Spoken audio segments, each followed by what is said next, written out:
तो अब आपको ये भी बता देते हैं आशीष मिश्रा का क्या होना है, मतलब अभी तक इस पूरे केस में क्या कुछ हुआ है वो भी आपको समझाते हैं। पहली जमानत अर्जी सीजेएम कोर्ट और जिला अदालत ने खारिज कर दी थी। दूसरी जमानत अर्जी इलाहाबाद हाई कोर्ट की लखनऊ बेंच में खारिज हुई। दूसरी जमानत अर्जी जिला अदालत में उसके बाद दी गई।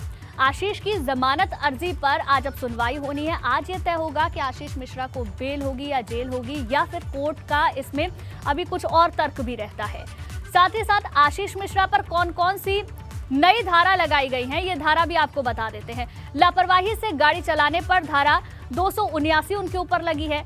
गंभीर चोट पहुंचाने की धारा 338 भी उन पर लगी है।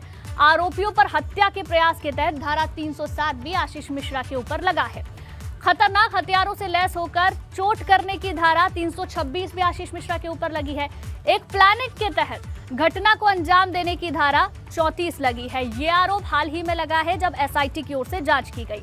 लाइसेंसी असलहे के दुरुपयोग पर धारा 3/25/30 उनके ऊपर लगी है। यानी कि ये तमाम वो धाराएं हैं आशीष मिश्रा के ऊपर जो लगी हैं। अब देखने वाली बात ये होगी 11 बजे अब से कुछ देर बाद इस पूरे मामले पर सुनवाई होगी। कोर्ट की तरफ से क्या कहना होगा ये देखने वाली बात होगी। आशीष मिश्रा को बेल होगी, जेल होगी, इस पर सस्पेंस अभी बरकरार है। कोर्ट की ओर से जब सुनवाई होगी तब ये साफ हो पाएगा।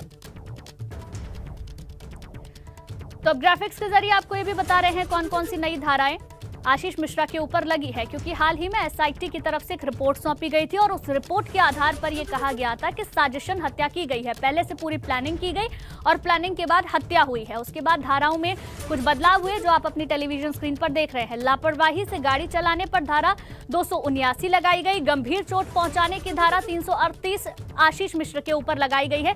इसके साथ साथ आरोपियों पर हत्या के प्रयास के तहत धारा 307 आशीष मिश्रा के ऊपर लगा है।